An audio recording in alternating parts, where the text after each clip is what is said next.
Welcome back again, everybody, for another work with me sewing video or dressmaking video for Evil Queen from Once Upon a Time for Opera House JID.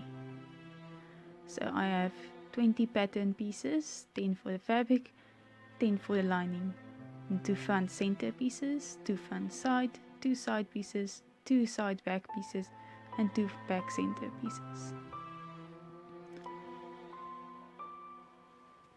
The first step, I'm going to sew up the slits in the horizontal slits on the front pieces and front side pieces. And since it's pretty delicate work and I don't trust the sewing machine with it. And also I tend to be a bit more accurate when I have some guidelines. As you can see on the lining, I have pencil guidelines, and on my black fabric I have white guidelines of chalk. Now for this first part I used black thread and white thread for the fabric and the lining respectively, but later I use black thread for my lining as well. Because it's the lining, it doesn't really matter whether or not the thread is a matching color, and because I'm going to sew up the seam allowances while the pieces are together later, there's going to be black thread anyway.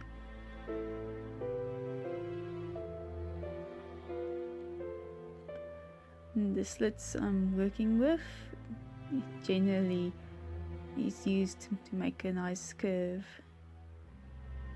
And since the doll I'm making this for has a nice big bust, it helps making a nice fit around the breasts.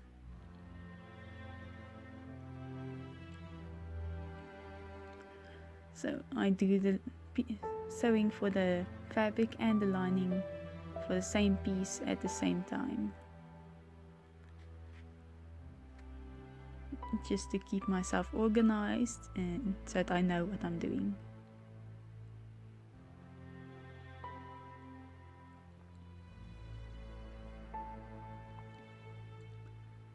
Next I pin the front center and front side pieces together for both the fabric and the lining, making sure the slits we just sewed up match up, and then I'll sew them. And unfortunately I lost some footage, so I didn't show me sewing up the other pieces of the corset, but I just go in order in the same way as I'm going now.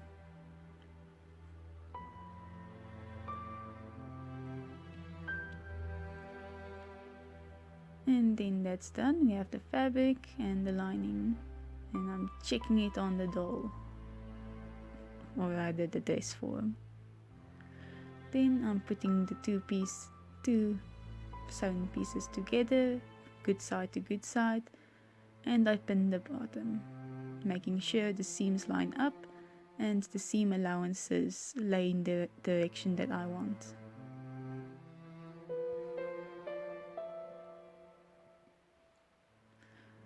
And after I do this, another thing that I couldn't show you is I'm also, after pressing the seams, that seam, I also pin and sew up the sides.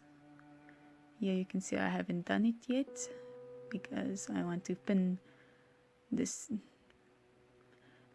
flat the seam so that I can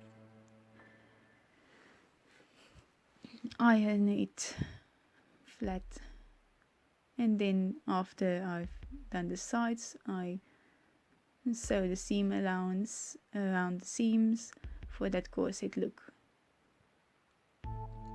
Next I'm going to add a length of ribbon on the top, one to hide the ugly seams, and two to make a nice edge, kind of according to the design of the outfit. There are other types of things I also don't show in this video. For example, the beading on the corset and the sleeves. That's because, one, I work with the stuff pretty much in my own face, and two, I do it in a completely different room, in a completely disorganized manner. After sewing up one side of the ribbon, I fold it over and sew the other side.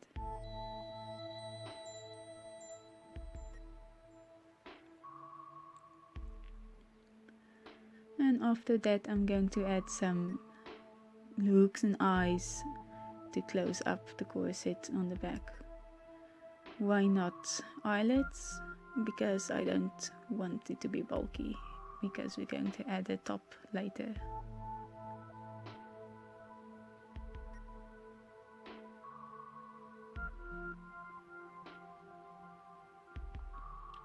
And yes, the corset does look wonky at the moment. Next I do the inner skirt. I have 3 pieces: a fabric skirt piece, a lining piece, and a belt piece. First step, I pin and sew up the sides of the belt, and then I lay the 2 skirt pieces flat, good side to good side, onto each other. And I pin them in place to get everything organized.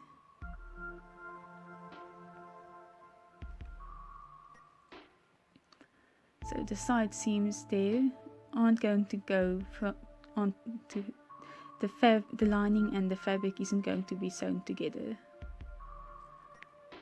It's just so that I can organize my sewing space. So next I pin the belt to the skirt. Just remember, pin it to only one side of the skirt. I accidentally pinned and sewed both sides, and then I couldn't turn the whole thing inside out. Silly mistakes, but it made a lot more work. And since I'm going to have a bit of a ruffle, the length of my skirt is a bit longer than my belt.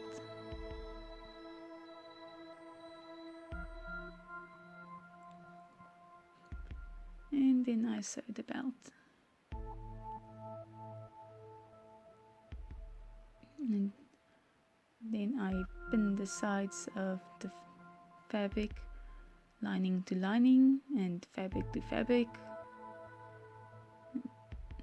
and sew that up, leaving a bit at the top open so that we can get it over her bum. And at the bit of the top that's open, we're going to sew it lining to fabric and lining to fabric.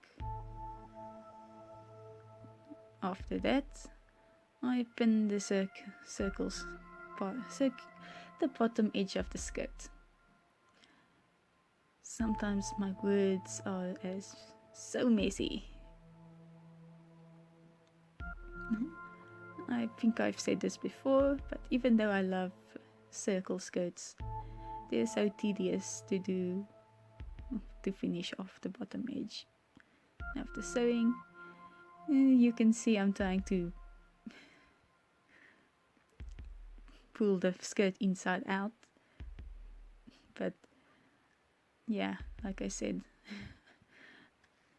I accidentally sewed the 2 belt pieces together. I did both skirt pieces to the belt. So in order to fix that, I unpinned everything.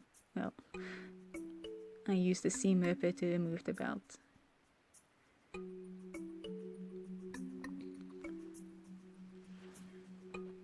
And here I can't really see what I'm doing.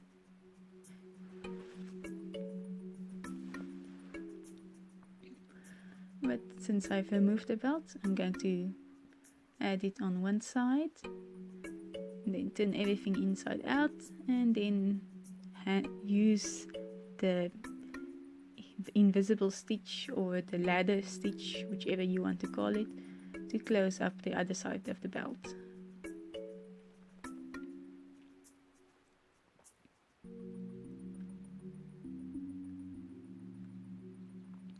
And I'm going to add some snaps for the belt's closure.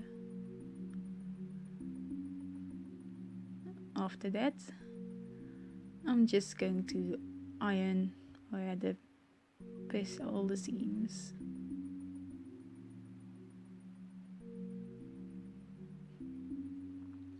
And sorry for the mess though. And here it is. Next I'm going to do the outer skirt. Like before, 2 skirt pieces and a belt piece. I pin the belts together on the sides and sew, and iron the seam flat, or press the seam, and then I put the 2 skirt pieces together,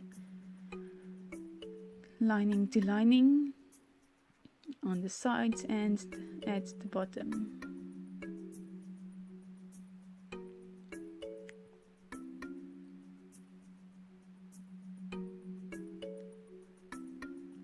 The skirt isn't one that closes, it's open at the front, revealing the inner skirt.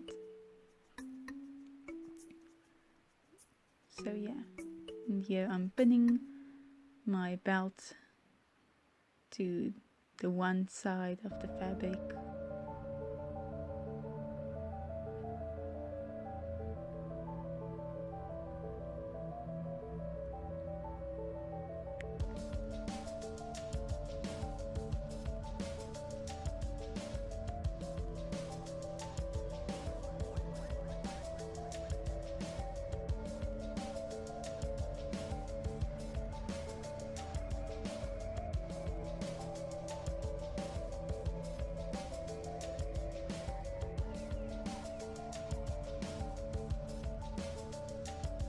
Sewing everything and turning everything inside out. After pressing the seams, I'm going to once again hand sew with the ladder stitch the rest of the belt.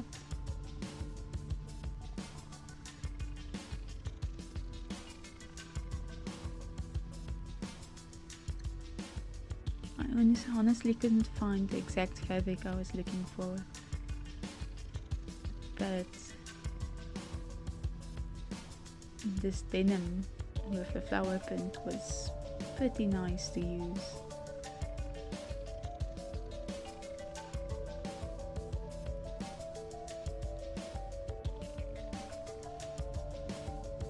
I just want to make a note that you should remember that dark fabrics tend to stain, especially denim.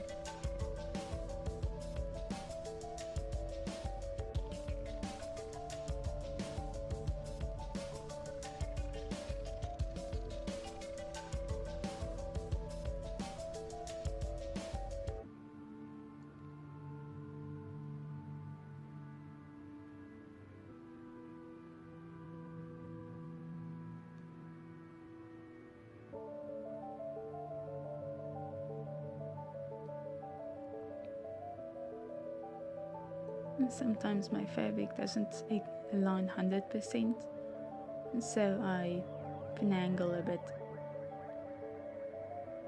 After all the sewing is done, I once again add another snap and then close up the skirt, and then that's finished. Next I do my top. 2 front center pieces, 2 front side pieces, 2 back side pieces, 2 back center pieces, 2 sleeves, and 3 pieces for the collar.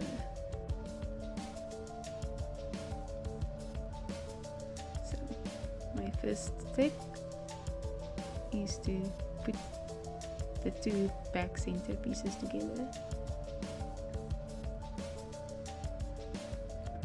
and then the front center pieces, front center and front side pieces.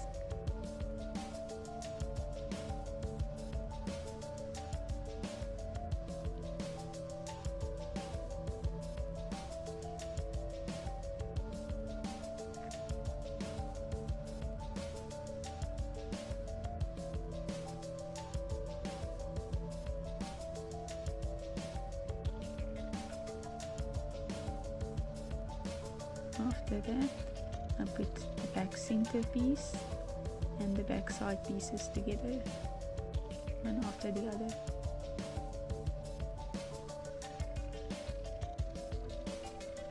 After that, I press the seams.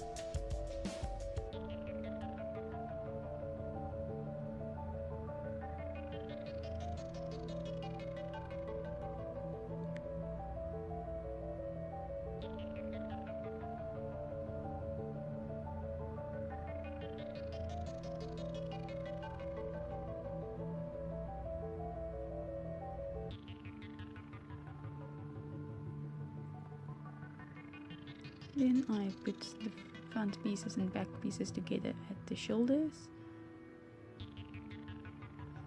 sewing twice to make it sturdy, since the whole outfit, this whole top is going to hang off that side.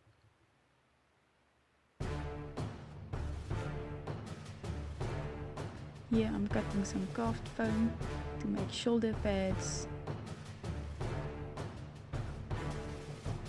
and putting them onto the bodice.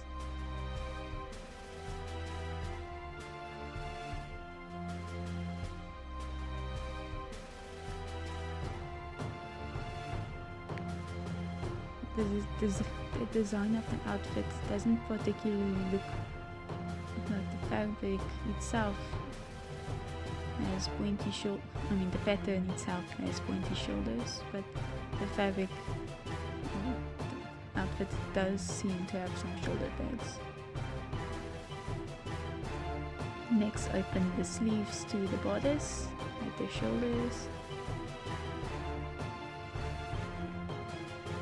Usually, I think I've said this before in another video, the smaller the seam allowance, the easier you can pin the bodice. In my old patterns, I used a 1 centimeter seam allowance, and that was difficult. I had to hand sew the shoulders before I sewed them onto with the machine.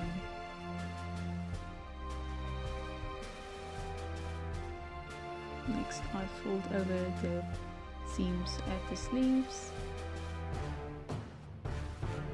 and sew them for a neat finish.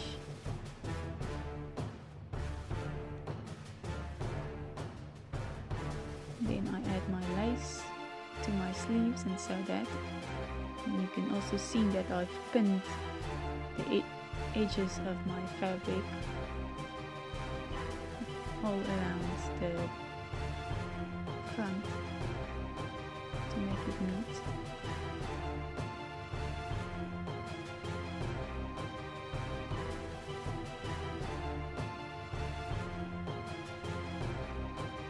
Honestly, I was so disorganized with this outfit. After that, I sew up the side seams and bottoms of the sleeves.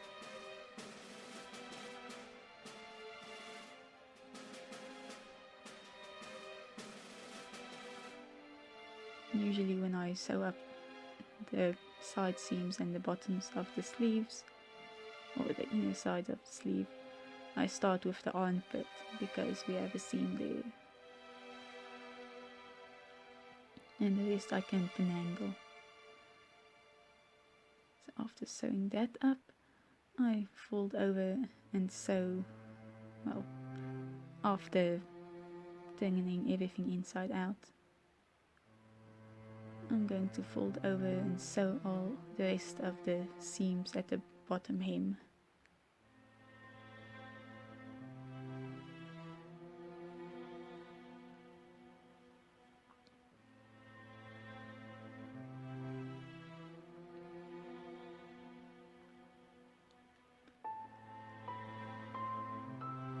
And some other footage that I didn't show was me adding the silver and black ribbon along the sides. Why? Because it was very finicky and annoying.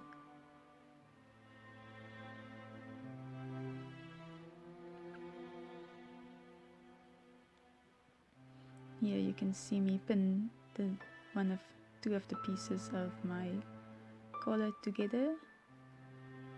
One's the thick lace to the white lining piece, and the other is the thin lace to the edge of the, what do I call it? The ruffly piece. Well, technically the white piece isn't lining.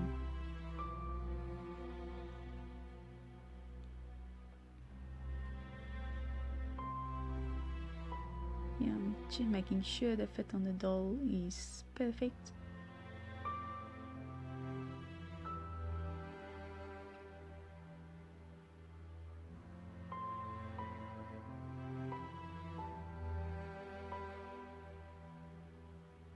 And making any other adjustments.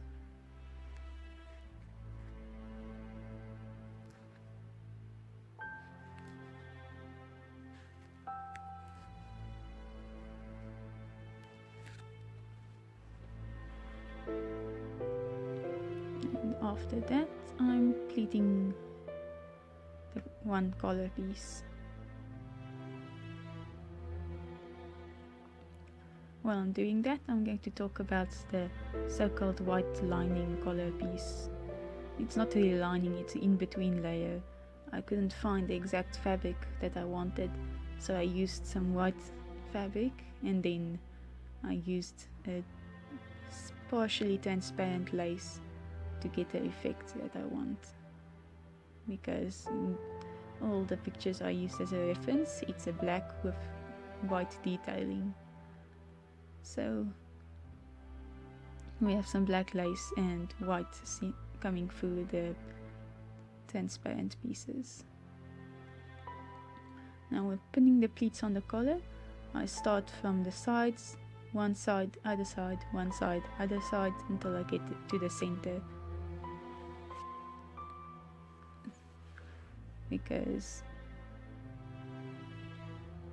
And after I've sewn that,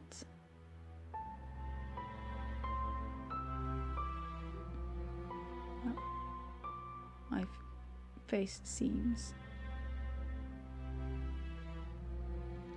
And at the top of the lacy collar piece, I add some of my silver ribbon.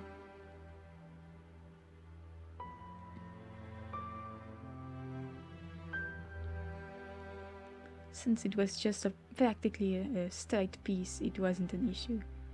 But adding the ribbon around the edges of the outfit was definitely more difficult. And then you see skip. And I'm using some fabric glue to seal off those edges. Why? Because it fries easily, and I didn't, because I struggled so much with it. I didn't do it while I was sewing.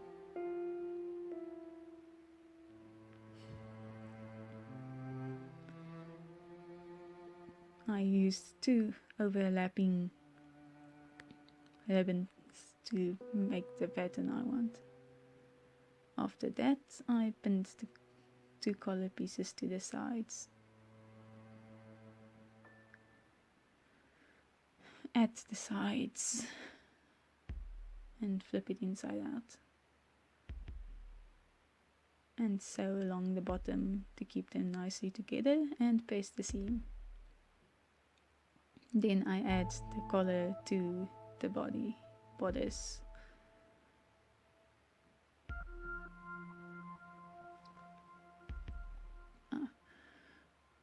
The ribbon I used was partially transparent, and you can see some of the silver coming through the transparent part. The original character design showed having 6 silver lines, but at least I got to 4. Okay, so then I add some hooks and eyes to close up. There's in my reference, I can see a type of frog closure, you know, the types Chinese dressers use. So I'm going to try and make my own.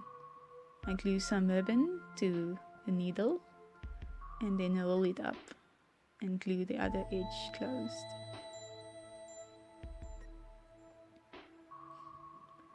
And then cut off the excess ribbon and pull out the needle.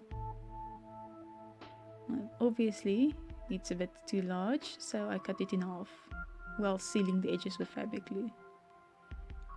Then I'm using some cord and making a knot.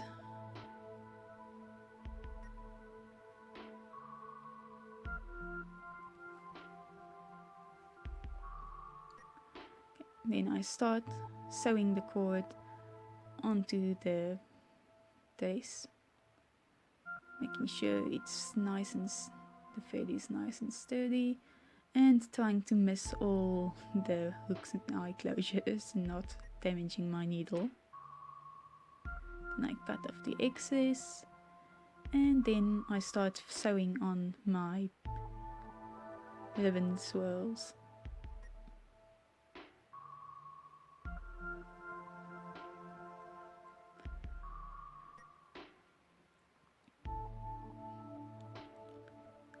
On my reference, there's 3 for each closure.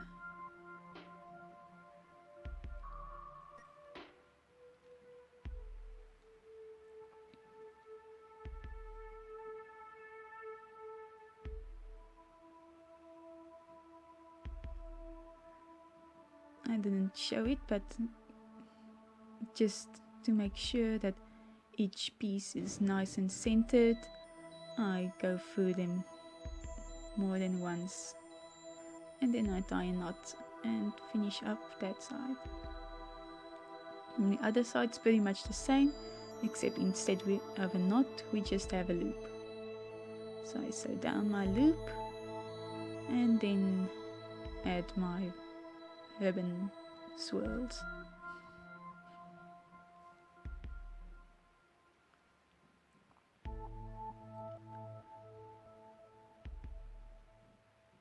Honestly, I really wish there was doll-sized frog closures.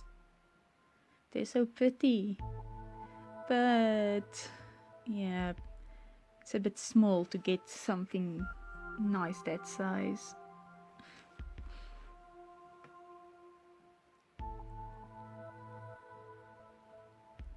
And then checking it out, and if the loop is big enough you can actually loop it. And then repeat. Next I'm going to make some tassels. I have a piece of cardboard and embroidery thread, the thin type. Then I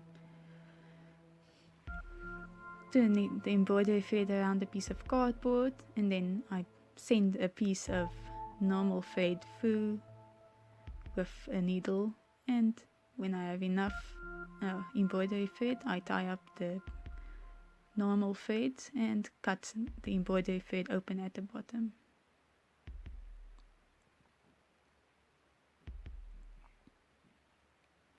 Making a few knots so it's nice and tight,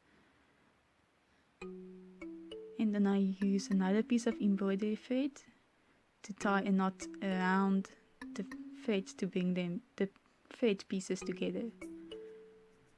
my embroidery thread was being finicky, so it took me a while. It constantly bounced up and made it a bit difficult. So do that 3 times and add it to our top with the normal thread that you've tied a knot with. And then just turn everything to the same size.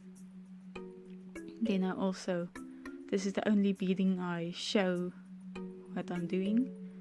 So I just ran the thread through the fabric and constantly added beads.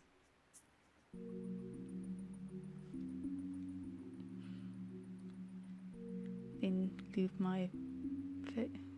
take a bigger bead and loop the thread through and tie a knot, and then repeat.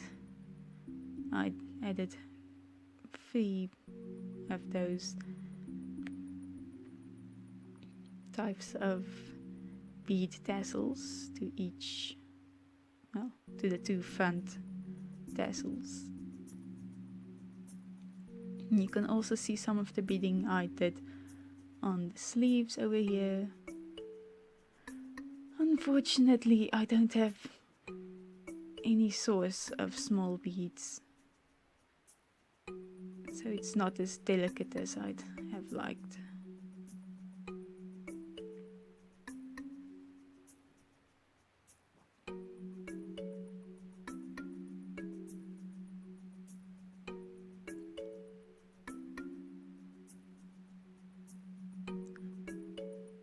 So I add 6 small beads and then 1 larger bead.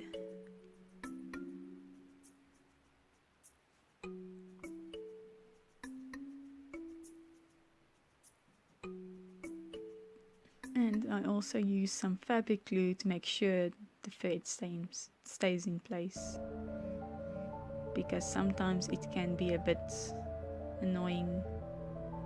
And here's the finished outfit. Not completely.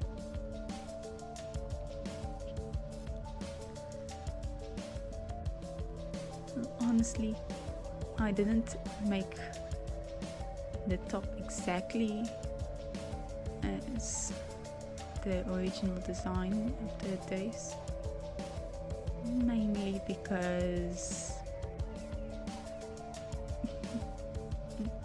the reference photos I had wasn't the best quality, and then after the dress was finished I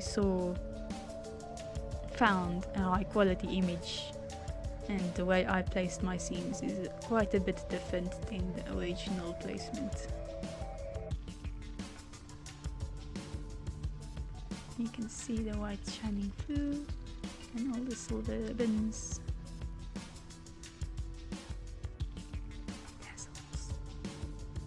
I also love tassels. But the funniest thing about this is this night dress form doesn't have any feet, but the dress itself has a nice sturdy fabric, which means I can make the whole thing stand just by the nature, just because of the fabric. I wonder if it's going to work the same with the doll. Naturally, the doll is a lot heavier than the dress form, but that would still be interesting. Oh, thanks for watching everyone. Bye!